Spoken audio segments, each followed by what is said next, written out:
Welcome back to another episode of the Todd, Durkin Impact Show. And today we talking impact.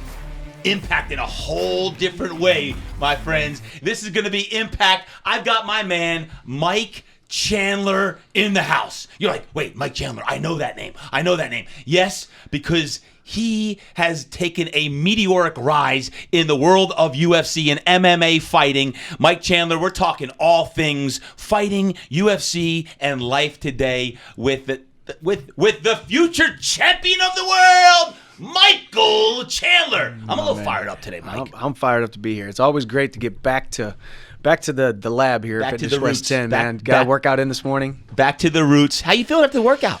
Feel good. You know, there's these Fitness Quest 10 workouts just hit different. You know, you think you're working hard, all of a sudden you show up here and realize, okay, this is where the work is done. Let me tell you what, folks. Today's show is going to be one where I want to talk here about, number one, who you want to fight next. This is going to be big. I have my predictions. Mm-hmm. I think I know who you're going to fight next. Okay. So I'm gonna predict that in just a moment. So it's gonna be good. I also want to step back in time later on and talk about how you got into the UFC, because you were just lining it up in the Bellator, and then also I want to talk a little bit about life. Yeah, I want to talk about life and about what's going on in life as well. So UFC 257, your debut.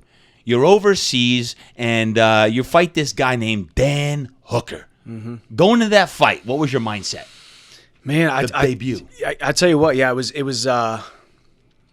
probably the best I'd ever felt going into a fight, and I mean, on paper it seemed like a ton of pressure. On paper it seemed like I had everything to lose, you know, because I came from the relative security of my Bellator contract, my Bellator reign that I had for a very long time. I forewent that, Yep. Took an opportunity to fight in the UFC and kind of laid it all on the line, but in that moment, I felt more confident, more calm. Like God had me in the palm of His hand through all the ups and all the downs throughout my entire career. That every road led right to that moment, and I was walking out there with a smile on my face, and I just knew I could have stepped in the cage with King Kong that night. And you knew. Or actually, it was that morning because it was in Abu Dhabi. It was like 8:30 in the morning, right? 8 a.m., yeah. Folks, you're watching this pay-per-view event. It's 8:30 in the morning. I mean, what time did you wake up that day? We woke up at like 2:30, 3 a.m., like kind of just forced the coffee in. I had acclimated my body a little bit. I'd been waking up about 4 a.m. every morning. Yeah. Got to work out in by 6, so I was my body was used to it. But it was weird. So you fight, and in 2 minutes 30 seconds of the first round, you knock him out, and then you do a darn backflip off of the top ropes. Yeah. What the heck? What were you thinking? I wasn't actually. That was the only time I've only done it one time in my entire life, and that was at that moment. I do a lot of backflips on the ground, but never from the top of the cage, top of the octagon, which is 6, 7, 8 foot tall. Jumping 12 feet, 15 feet in the air, landing on my feet. I mean, the form was perfect. You look like a darn full send, skydiver. Full send. Had to go hard. And then what I would say was possibly the highlight of your career, at least watching you, you took the microphone and you said the most poetic thing I've ever heard you say in the 8 years or so that I've known you. Yeah. And can I share with the audience, if you did not watch this? I mean, Mike, this is what he says. After he just knocked out in his debut, Dan Hooker, 2 minutes, 30 seconds, does I don't even know what we would call that, like a backflip. It was a very elegant backflip, by the way. Thank you. Beautiful. And he goes, there's been a lot of ups and a few downs, but every road has led to this. I'm just a small guy from a small town who got beat down a couple times, pulled himself up by his bootstraps, dusted himself off, and is now ready for a title shot. Pause. Good pause, by the way. And one more thing. Khabib, if you do seem fit to grace us with your presence in UFC Octagon in your quest for 30, you gotta beat somebody, so it might as well be me. Yep. God bless, and I'll see you at the top. My God. I was running around my house. The kids were like, Dad, what are you doing? I was so fired up, I was ready to run through a wall. I still am. Thank you. Yeah, everybody said, did you practice that a lot? And I practiced it a little bit. I kind of knew what I was going to say because I wanted to say Conor McGregor's name. I wanted to say Dustin Poirier's name. And I definitely wanted to say Khabib's name because I think all three of those guys are guys that I will fight sometime down the line. And, I feel like I finally had a huge platform to be able to use the microphone to its full extent, if you will. Conor McGregor pay-per-view, and so you practiced that. Practiced it a little bit. You had that on your positive highlight reel tape. Yeah, I did a little bit. I didn't, the problem is you never know how clear-minded you're going to be after a fight. Sometimes you can't see because both eyes are swollen shut. Sometimes your ears are ringing. You don't even know if you're going to win. Obviously, you hope for the win, but this was best case scenario. Go out there, don't get hit, don't even get a scratch on my face, knock them out in 2.5 minutes. Mind was clear, and that was an iconic microphone moment. was on. Yeah. Iconic moment. A legendary moment on that. Folks, Mike, he fights at 155 pounds, walks around at what? Normally, 185? 85, yeah. I tipped the scales at 190 a couple days ago, so I better reel it back in. Too many fish tacos out here in San Diego? Reel it back in. Speaking of reeling it back in, when do you expect to fight again? Right now, just here as this airs on March 22nd, when do you hope to fight again? Sometime this summer. I think I want to keep the momentum going. It brings up those memories whenever you kind of talk about that post-fight speech and we start reminiscing about this fight. I want to get back inside that octagon ASAP. I think God's given me some great gifts, and I got a short window of opportunity. I said I'm not here for a long time, but I'm here for a good time. I'm 34. I'll be 35 next month. I still feel like a 25-year-old, but I want to be as active as possible. I'd like to fight 3 times this year, so I'd like to fight summer and winter this year, fight 3 times next year, and fight 3 times a year. You feel 24, 25. I still do. And I truly believe I'll never forget. You remember, like, for those of you that don't know or didn't see our first podcast, I sought you out because I had a back injury back in 2013, and I came to this gym right here, the one we're sitting at, and we started taking ownership of my body. Before it was just, okay, I'll lift some weights, or I'll train hard, or I'll do whatever. I never did mobility. I never did self-mobility. I never did massage, which I started doing massage here 2 days a week. Yep. Did a little Pilates. So now I've turned back the hands of time since coming to here and then taking what we learned here and then implementing it around my career. So I do feel not a day over 25 years old. Well, speaking of turning back the hands of time, as we record this, I'm just days away from turning the big 5-0. The big 5-0. Turning forward the hands of time. Yes. On that.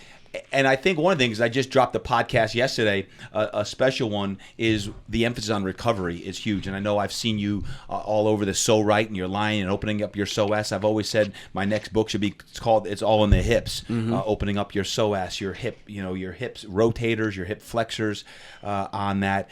How important is the recovery aspect for you? It's huge. I've kind of started get it through people's heads too, because we talk about today's workout. I can't wait for today's workout, but today's workout is only as effective as how well I recovered from my previous workout. That's right. Whenever you're training a couple days a week, or if you are a professional athlete, or if you're just a weekend warrior, if your body is not feeling right, feeling where it needs to be, number one, you're going to beat it down. Number two, it's going to lead to injuries, or number three, you're just not going to get what you need to get out of these workouts. You might as well not even show up, right?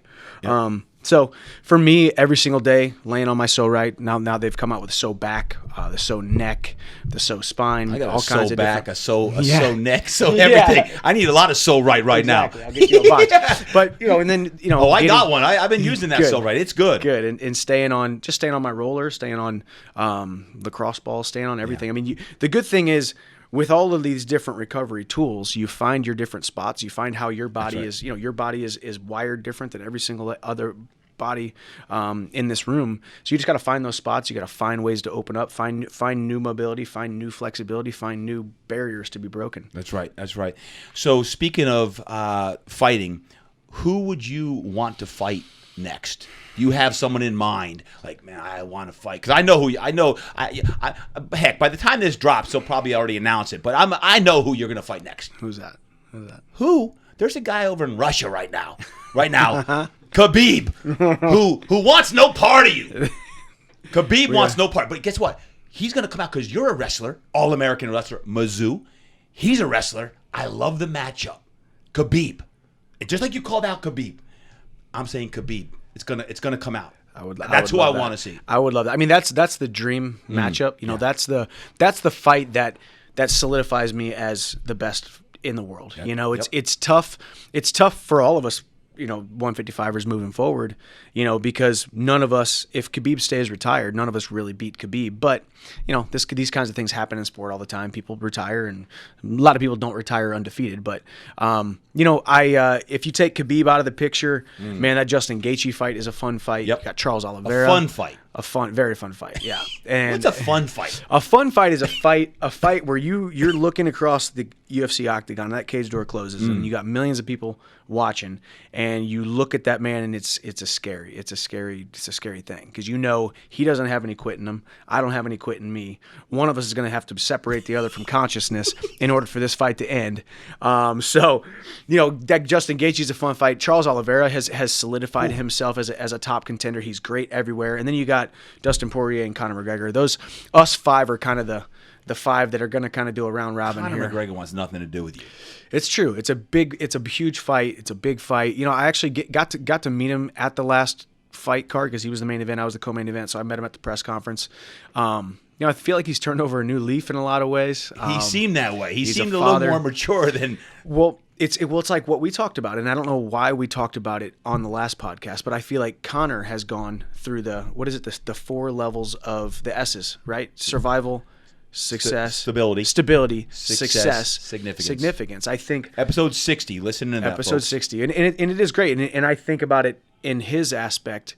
Conor's got all the money, he's got all the fame, he's got all the accolades, he's got all the everything. But unless you have that significance, that's right, will you really be able to lay your head on the pillow at night and be fulfilled? That's right. Feel happy. And I think for him, the trash talk is entertaining. The brashness, getting arrested, being in the handcuffs, you right next to the Mike Tyson handcuffs. You kind of got that bad boy thing, but you're a dad now. You're a dad to a couple kids now, and I think him trying to get that significance is him turning over a leaf of hey, I want to leave my impact a more positive impact than the Conor McGregor of old. So you get Gaethje, Poirier, Olivier, and McGregor. I'm saying Khabib. Khabib would be the ultimate. Khabib would be the one. I truly think, Khabib. and this is what's great about. I put it on myself. Listen, I go out there and I smash the next guy. Khabib's going to be a little bit more interested. I go out there and smash another guy, maybe win the title.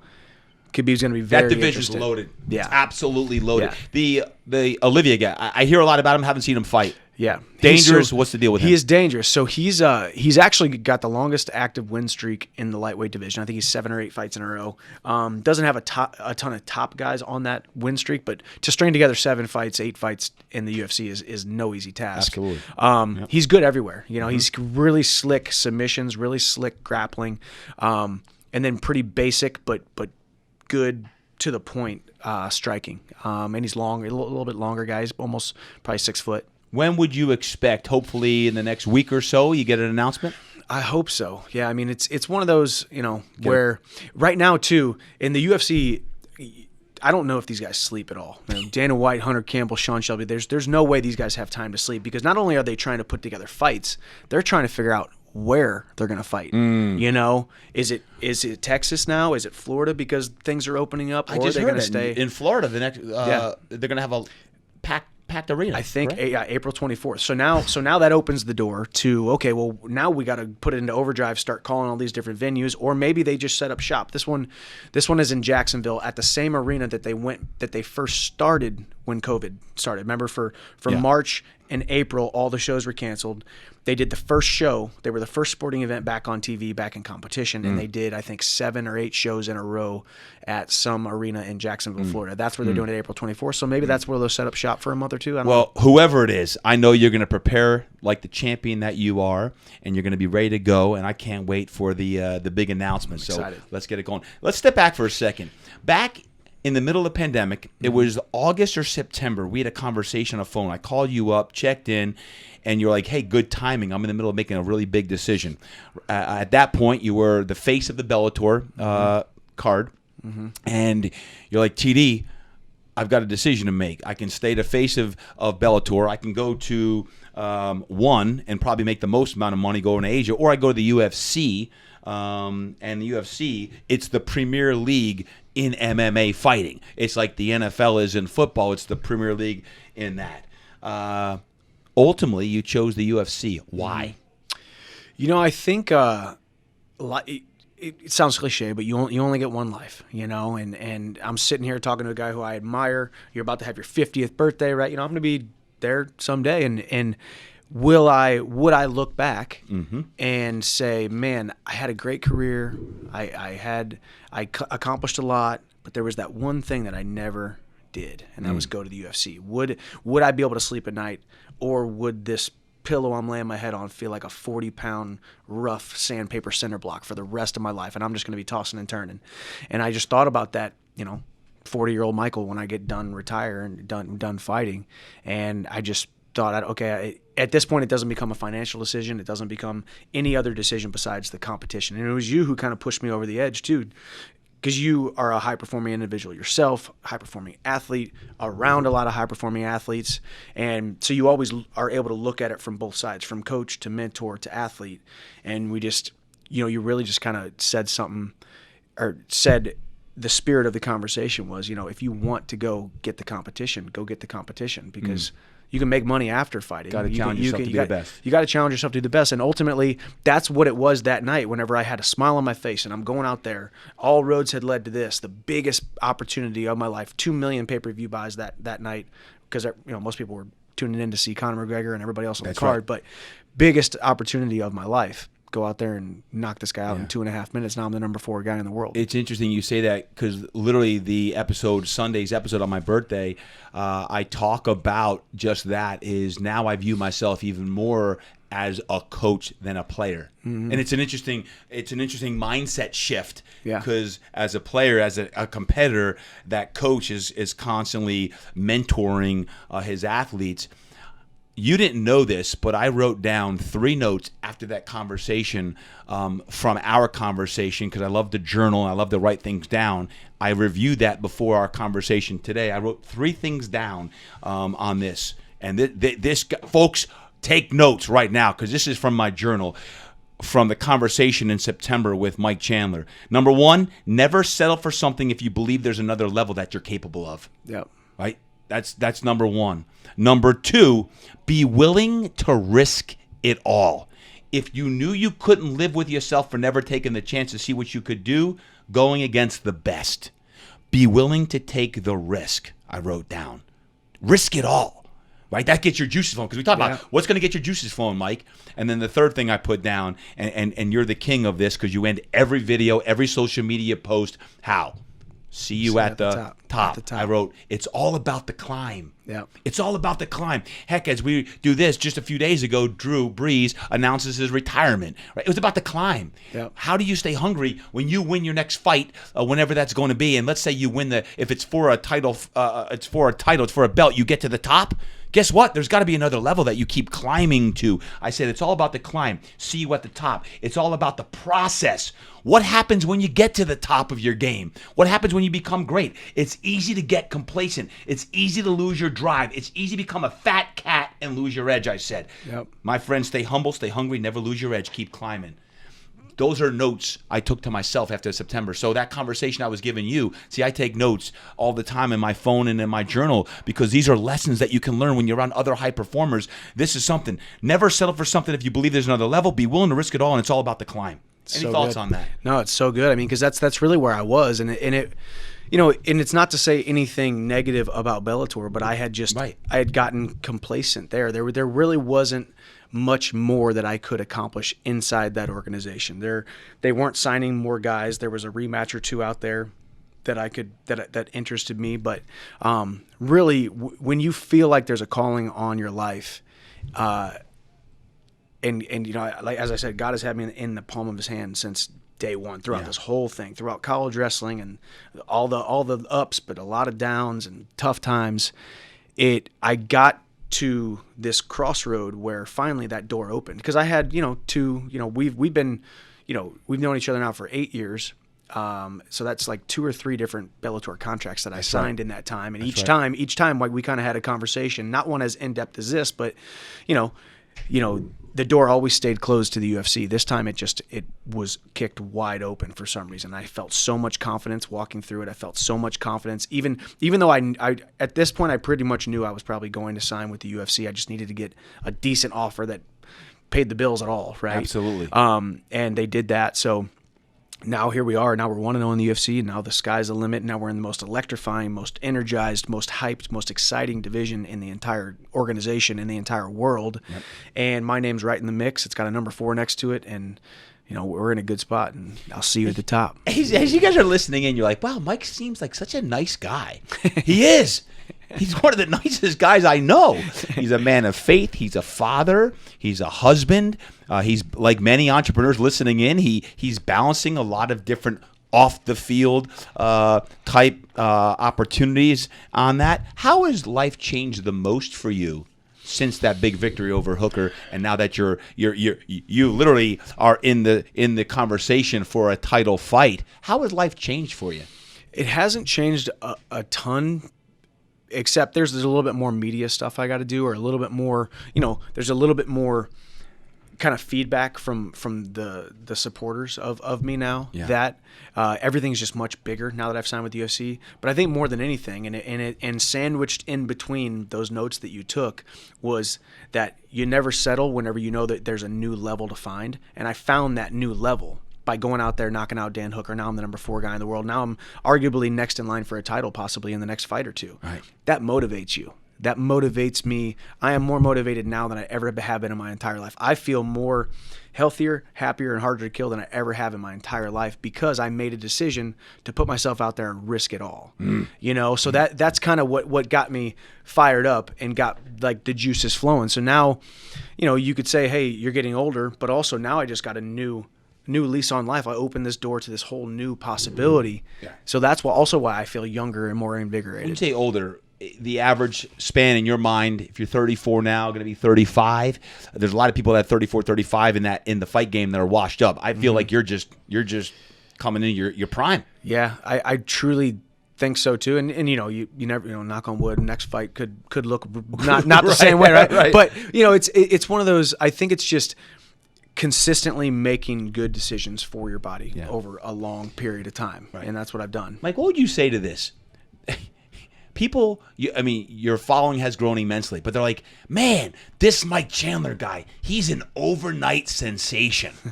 I laugh at that. Yeah. What comment on that? Well, it goes to show number one, the impact and the how widely known the UFC is, right? I mean, and I took a lot of flack and a lot of hate when I first came into the UFC because I came in and said, listen, in so many words, like, I promise you I can beat these guys, right? I was saying that, and everybody's like, who does this guy think he is? Right. And I'm like, just trust me, just watch. Yep. And so everybody was like, who's this guy from the B leagues, blah, blah, blah. So then I get to the UFC. Now I want to fight in the UFC. Everybody's like, whoa, he's the man. Wow, what took him so long to sign with the UFC? What this, that, and the other thing? This guy's awesome.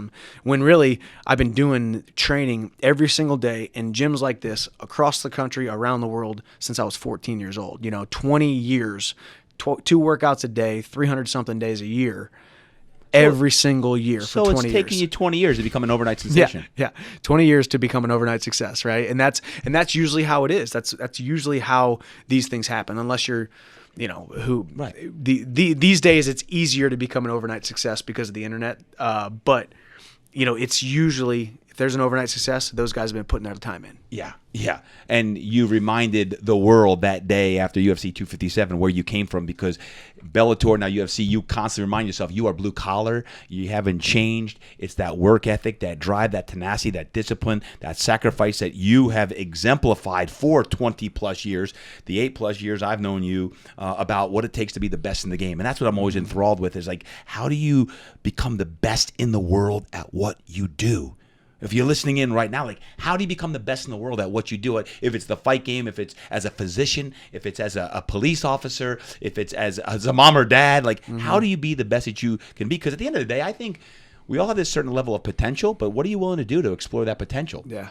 Right? Yeah. I mean, I think one of the biggest keys for me has been showing myself the grace where I need grace. I mean, because I think so many people have have this negative self-fulfilling prophecy of putting too much pressure on themselves, or trying to be a perfectionist, or trying to trying to be perfect. Yep. And perfect is a fallacy. Perfect is an unattainable goal. Striving for perfection will always lead you only to pain.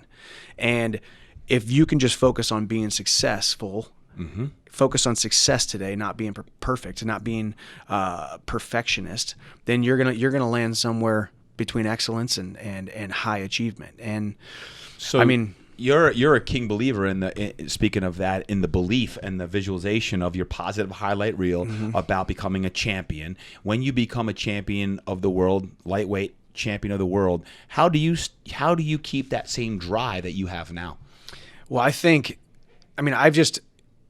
I've gotten focused a lot more on gratitude the last couple years too, because I think a couple years in Bellator, whenever I was kind of felt like I was stuck in the mud a little bit, because I just kept fighting the same guys, and it was a revolving door of kind of the same guys, and wasn't that motivated like I wanted to be. Now, that didn't mean I didn't work extremely hard. I had to be self-motivated, because every single time if you lose a fight, you're losing paycheck money, you're losing your world ranking, whatever. So I now have a new found motivation, and it doesn't matter whether I would 0-0 in the UFC or I'm 20-0 in the UFC. I just have so much gratitude, because I feel like I'm on borrowed time. I feel like I'm on leased time at this point, because I've already had a great career. Now I go to the UFC. Now I got the whole world at my fingertips. My whole world at my fingertips. Now I can just train, have a blast, and keep doing the same things I've been doing, because I've lived my life like a champion outside of the UFC. Absolutely. Now I get to do it inside the UFC. Dana White, what's he like behind the scenes? Great dude, honestly. I mean, I think any leading man like that is going to get a lot of negativity thrown at him. The media is going to say things, or certain fighters are going to say things, and organizations, coaching staffs, fighters, athletes, there's always going to be, we should get paid more, or we should get paid less, or they should make less, or we should, but when it comes down to the brass tacks, the nuts and bolts of who Dana White is, Dana White is one of the most motivated individuals I've ever heard from afar or sat in the room with. He loves what he does. And truthfully, the UFC, for as big and successful as they are, if you do the right things, if you perform, if you show up, if you're a good employee first, you will get taken care of. And you can hear time and time again from numerous people who have been taken care of by the UFC, numerous instances in the past where people were taken care of by the UFC. I've heard great things. As a matter of fact, you talk about visionary. I mean, the guy's got a vision. He grew the UFC from what it was, nothing, barbaric sport, into putting some rules and his vision behind it to make it what it is today. By the way, during the pandemic, that was the only sport that was actually going. He found a way. Like, I'm gonna go to an island. And I'm gonna bring fighters over to an island, and we're gonna fight and have some entertainment for the world, and found a way to get the job done. God bless Dana White. I love it. Yeah, well, that, I mean, and let's call it what it is too. I mean, fighters don't make what NFL players are making, baseball players. Like, I mean, when you talk about the big couple sports, these guys have hundreds of millions of dollars in the bank from previous contracts, and us fighters, a couple of them are fighting for, 20 grand a fight, 15 grand a fight. These guys were getting paychecks during a worldwide pandemic, so they could provide for their family. The UFC has 130 something employees. None of those people got furloughed. None of those people got fired. They did the best ratings. They did the best, most amount of engagements on social media in a worldwide pandemic situation while everyone else was sitting on their hands. He said, forget it, we're going. And I'm going to take a ton of flack for it, but we got hazmat suits and masks. Let's go, Dana White.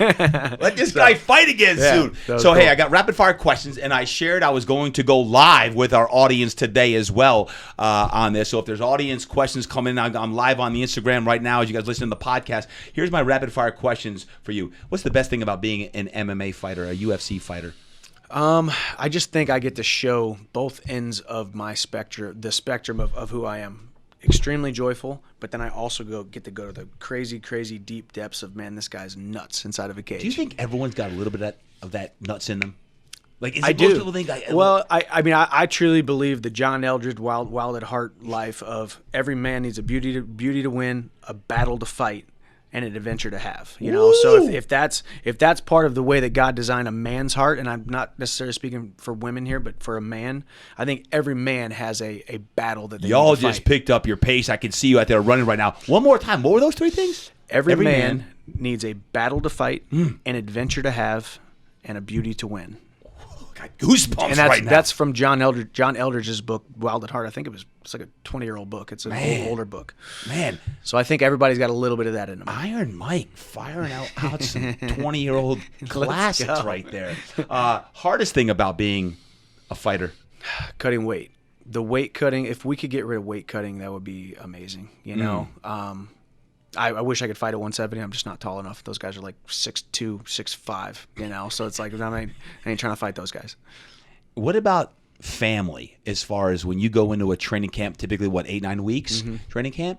How do you do it with, I would think that one of the hardest things beside the weight cut at the very end is the 9 weeks that, you know, your wife and your kid, you're probably grouchy because I see the broccoli and chicken that you're eating 3 meals a day. Yeah.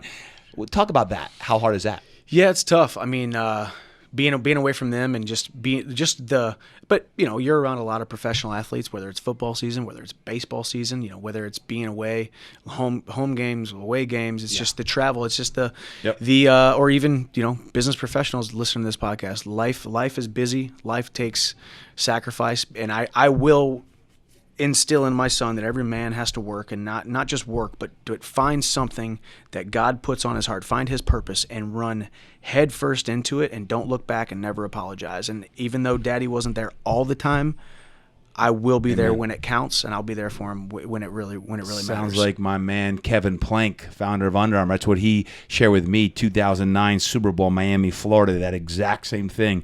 He goes, "You're not always going to be able to be there, but when you're there, you better be there. Not be on your phone, not be scrolling the Instagram.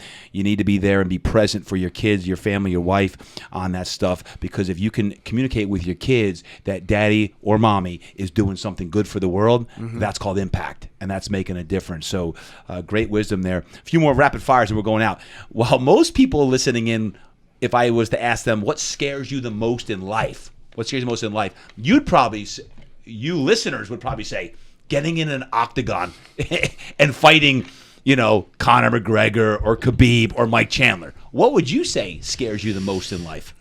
The scariest thing to me in life is getting to the end of my career or getting to the end of my life and knowing that I have a little bit left in the tank. Amen. or knowing that I left a couple stones unturned, or I have this now that as soon as I passed 30, I realized I was closer to the end than I was the beginning. And now I have this vision ingrained in my mind, because you know I'm a visualization guy. I have this vision of myself somewhere in an arena somewhere.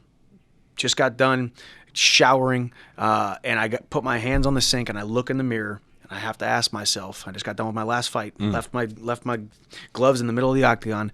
I had to ask myself, Michael, did you give everything that you possibly could with the talents that God gave you? And I just want to be able to, in that moment, answer that question honestly and without regret, because that regret of knowing I had more left in the tank, I had more talents that were left unused, I had stones that were left unturned in my career, that's my biggest fear. So I got to work every single day to make sure that doesn't happen. Well, truth. Hey, guys, as you're listening in, you're like, man, this is one motivational dude. You thought, get your mind right. Follow Mike on Instagram, because every post he does, his training posts, he's obviously invests a lot of time, energy, effort, and money into putting great content out into the world. He is a lighthouse. We talk about lighthouse all the time. This guy is putting out a lot of positivity, optimism, and light. And if you're down in the depths of despair today, make sure you follow Mike. And between this podcast, between all that Mike's putting out, he's one of these guys that I love seeing his output on social media, because you're making a difference, brother. Thank you. I'm going to go out to the live audience. What are some questions we got coming in? Jeff, give me out nice and loud. What do we got? Yeah, TD. So David Pollo 92 asks. David Poho 94? My man, Poherence? What's he asking? He asks, do you ever step on the ring, look at the opponent, and think, I'm not sure I'm prepared for that? Ooh. I don't. No, I don't. I think that's the beautiful thing about it is, you know, I look at it like any other sport. You know, even though you're going to play the New England Patriots and they have all these Super Bowls or whatever, there's still a bunch of guys with 2 arms and 2 legs. They're going to run the same schemes that you've seen before. Same thing with me. I'm going to fight a guy. He's about my size, about my weight. He's got 2 arms. He's got 2 legs. And I've seen it 27 other times in my career. So he might knock me out. Who cares? Let's go. Who cares? Who cares? I might get knocked out, but it's okay. I did my best. It's all for sport. It's all 1 or 2 more questions. What do we got piping in? All right, so our Hoop 31. Our Hoop 31. Canada Let's go. In the house. Canada in the house. You like that? Love it. As a more senior guy in the fight game, how has your preparation changed? Ooh, good question. I think I don't want to use the word less. I don't do less, but I do less of the crazy intensive stuff. I mean, or even training camps. I mean, like I could if Dana called me today and say, "Hey, we need you to fight for the title in 4 weeks," I would have no hesitations. I could fight the toughest guy in the entire world on 4 weeks' notice, on a 4-week training camp. 3 weeks of sparring, very, very light sparring, touch sparring, not taking a lot of damage inside the gym during my preparation, because you beat down your body. What good's your body going to be on fight night on game day?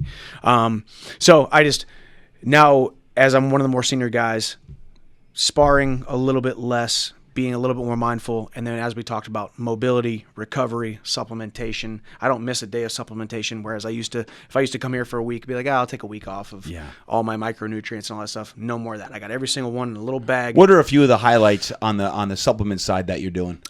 Fish oils, big time. Right. Turmeric and ginger is like your anti-inflammatories. Curcumin. Yep. And beta alanine.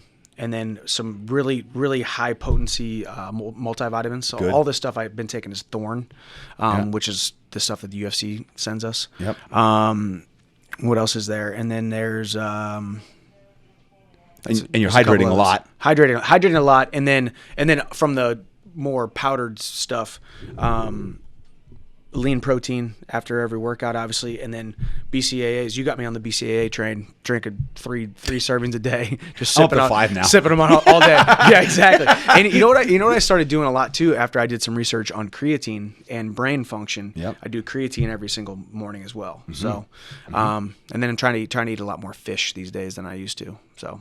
Good. One more question. We have one more question, Jeff. We got audience participation for the podcast today. Jeff, do we have another one, or Julie? What do we got? Laura Jones. Laura Jones. She wants to ask, Mike, what are you reading right now? Deep question. It is. I am reading Get Your Mind Right by Todd Durkin. That's what I'm reading. There you go. Let me see. I actually am not currently reading anything at the moment. What was the last book I read? Get Your Mind Right? Yeah, Get Your Mind Right.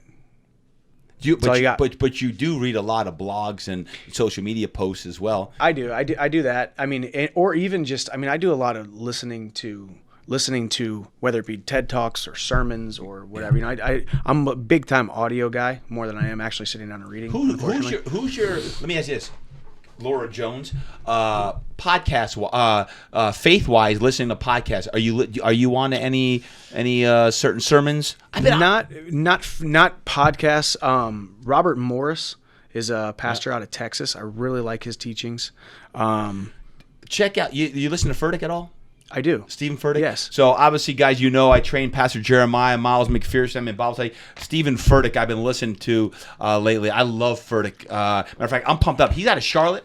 Luke's going to Davidson, which is just outside of Charlotte. There you go. And I can't wait. Live. Furtick, get ready. Mike and I are coming down training. I heard you talking about doing some legs the other day. Yeah, that's awesome. Legs. You talk about social media. That guy's social media, those videos he puts out with his team, A+. Got really good stuff. Well, absolutely. But you could have the team behind you if you don't have the fire. Well, he's got the meat and potatoes. He's got the real stuff. But I'm just saying, like, even the cool graphics and stuff they make are great. It's first class operation. Furtick does an amazing job on that. We have one more or no? Yes. Spark Plug Wellness. Spark Plug. We got Canada in the house. Spark Plug Wellness. See, all my followers. I owe her fans, a podcast, by the way. All my fans are following Mike. Smart move, folks. Follow Mike Chandler on social media. What does she say? She wants to ask, what is the biggest and best thing your wife does for you to support your journey? Man, it's honestly just being there. You know, just she has a way of knowing exactly when to say something and then when to just not say anything. And even sometimes her silence speaks so much louder than her words would be. And man, it's been not an easy journey in these last couple of years. In 2000, because of COVID, I spent essentially the better part of 9 months away from home because I had training from April, essentially training from April till August, then weighed in October, and then went back right into training camp for January. Now this is the longest stretch I've been home in a year, and it's been a 4-week stretch. Wow. So her love, her support, and her belief in me, like I could have Dana White tell me I'm the best fighter in the world. I could have 3 UFC titles around my waist, but nothing makes me feel like more of an accomplished man than whenever she looks me in the eyes and tells me that I'm a good man. So drop some wisdom about that. What do you do for her that makes you a great husband?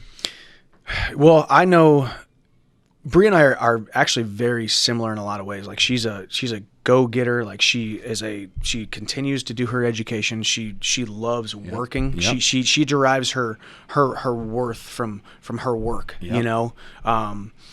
Not her worth, but she wakes up in the morning. Her purpose. She has her purpose, and that's what it's always been the delicate dance of. She never was going to be just a fighter's wife. Yep. Not that there's anything wrong with that. That's just not the way that she is wired. Exactly. She wants to work. She needs to work, both mentally, physically, spiritually. For her to be at her best, she needs to make her commitment, punch that time clock, do her work, fulfill herself. So for me, it doesn't matter if I'm the breadwinner times a million. I have to give her the leeway to do what she needs to do.